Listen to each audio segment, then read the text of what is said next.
Hey guys, what's up and welcome back to my channel. So today we are going to be talking about this one streamer who actually really reminds me of the Paul brothers back in the day, back when their entire brand was basically being annoying, harassing people, doing stupid and most of the time out of line pranks. This is very much up that alley, but worse. So we're going to be talking about YouTuber Johnny Somali. Apologizes for kissing comfort woman statue.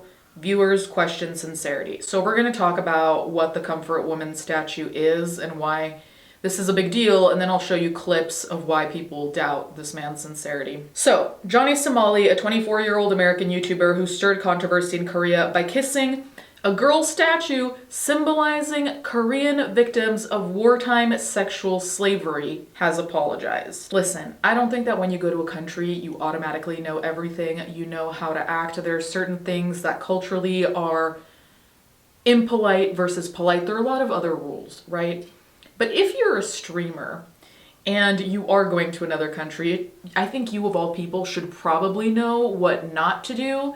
And as a general notion, kissing any statue is probably a questionable idea, just generally speaking, because next time you might be kissing the statue of, oh, I don't know, a dictator. That also probably would not be the move. But regardless, he kissed the statue symbolizing Korean victims of wartime sexual slavery. So he apologized. However, despite his apology, viewers are skeptical, noting that Somali has left various controversial photos and videos on his social media account. Now, I found a video that was discussing this, and a lot of the clips are now deleted because obviously Johnny Somali wants to delete a level of evidence, but not all of it. I don't understand what the methodology is there. However, here are some clips that made people skeptical as well. Okay, I'll say right now, I want to apologize to the Korean people. I was not aware of the significance of the statue. Come on to me, bro. Why are you being racist to other people in other countries? For money, for clout. I've said it many times. So when I saw this statue, I came upon it on my stream. At first, I really didn't even know what it was. And my intention in coming to Korea was not to cause this kind of shitstorm. This is my next target. Where can I find this one? Because I swear to God, this is my next target. Where the fuck is this one at? He started twerking on the statue, being super disrespectful. And if that wasn't enough, he even came back the next day with a baby oil bottle, making P. Diddy jokes. I mean, seriously. Yo, we here at the statue. This shit pissed the Koreans off so much. Yo, chat. I brought the baby oil to this bitch. I brought the baby oil. I was gonna pee her ass. I was about to P. Diddy her ass. But they said it's locked up, bro. They got this shit locked up in security, bro. What the? When he thought he couldn't disrespect the statue anymore, he decides to go to another statue. There's even a clip where you can see him putting oil on his body, dancing and kissing the statue, while people around him are desperately trying to stop him. And even after all this, he still didn't stop. On his live stream, he was actually asking his audience to tell him the location of a third statue. This is my next target.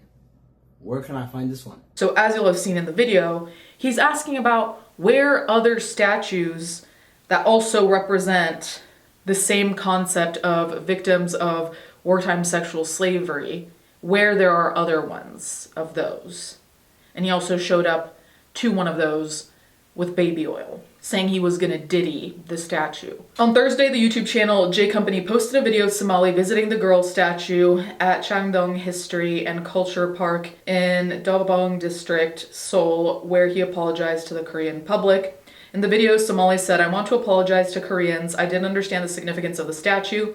He explained that his actions were meant to entertain his American viewers. Standing next to the statue, he bowed and added in Korean, "I'm truly sorry for being disrespectful." Now, honestly, I don't think it's even necessary for me to say this apology's bull. If you, in the first place, are going to other countries and acting like a jackass already, it's a no from me, because why do you have to turn into other people's problem? Like, what for? And I get it, this is like his version of entertainment. I don't find it entertaining. I find it personally very embarrassing to watch, very secondhand cringe, to watch these people just be rude for the kicks and thinking that it's hilarious when it it really isn't. You're just inconveniencing people trying to go about their normal day. But him not understanding the significance, I can believe that he didn't know what it meant. I can totally believe that. But at the same time, whatever you're putting on the internet is your responsibility. So you could have done, I don't know, a quick Google search in like, what, 30 seconds to find out what this statue represented? There's that. Aside from that, it's like part of your entire gig seems to me to be to entertain people in an ignorant way. And when I say ignorant way, I'm not saying don't be silly, don't be funny, whatever. But the ignorant way, as in you're kissing the statue, you don't know what it stands for. People in the street were trying to stop you because it was so in poor taste. So really what you're doing is just the bare minimum. You're not doing research, you're not actually doing anything funny, it's shock value. So to even apologize, like, that's great, I guess. I don't think anyone believes it, but at the end of the day, if you're gonna continue doing shock value, there's no point of apologizing because this is gonna happen again. And he's even already looking for other statues of the same, I don't know if it's the same collection, but you get it, of the same, representing the same ideas. He's looking for other ones. So what are you sorry about? You're continuing to do the same shit. Somali also expressed an interest in learning more about history of Japan's wartime sex slavery, or euphemistically, the comfort women who survived these atrocities. He said that he was willing to meet the survivors in person, interview them, and learn about their history. With all due respect, I can't think of anyone less suited for a serious interview that involves, oh, I don't know, history, facts, information, and not just being a fucking idiot. I don't think that should be a thing he does, truly, because I would actually be concerned about what he asks and how he asks it, because I don't really think tact is in the menu here. But I digress. However, viewers questioned Somali's sincerity, noting that he has yet to delete various photos and videos of his controversial actions in Korea from his social media accounts. Again, like I said, this is a bullshit apology. It's an apology because he has to apologize for the current state. It's a band-aid. It doesn't solve anything and it won't change anything. Do I think we're gonna see changed behavior? No. Somali recently posted a picture holding a photo of former Japanese Prime Minister, captioning it, "I defeated Koreans for you, Shinzo Abe." As of Friday, the YouTube post has been deleted, but the Instagram photo remains with a caption changed to RIP Shinzo Abe. Other contentious content includes a video of Somali lying down and dancing in a subway car, which has not been removed, while Somali deleted videos of himself disrespecting the girl statue and causing a disturbance in a convenience store, incidents that led to police investigations. Some content remains. And this is the central thing. People who try and pull this shit and try to pull quote-unquote entertainment by being a complete dipshit and getting in the way of regular people's lives, which is one of the parts that pisses me off the most, because so many times, we saw this even with the Paul brothers, they'd get in the way of just like average people just trying to like do their jobs. So like imagine being at a shit job that you fucking hate and then an idiot like this comes in and just fucks shit up even more.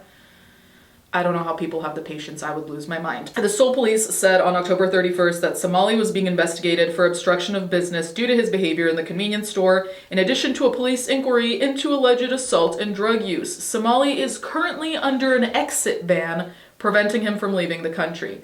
And I thought that this was one of the most interesting parts.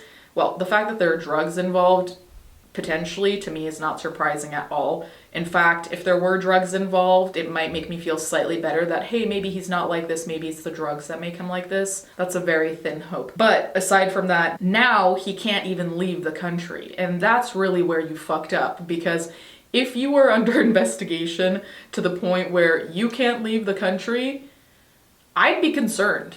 I'm just saying, I'd be concerned, especially with all the fuckery that he's pulled. That doesn't look good regardless. Like, even if they don't find drugs on you or whatever, my idea is they're probably still gonna try and give you a hard time because of all the fuckery you've been pulling and all the public mayhem you've been causing. So I don't even think there's gonna be a lot of benevolence on the part of the cops with someone who's causing trouble for the sake of causing trouble, just like childishly. I'm curious to see what they find in terms of the drugs, if there is anything to find. I'm just curious what this investigation will lead to, because I also wonder if they're going to look into his various, I was gonna call them social experiments, that's not what they are, his various fucking about in the city, just to see if there's anything else he did that could be counted as harassment or like obstruction of business, other things that are along those lines. Very curious about that.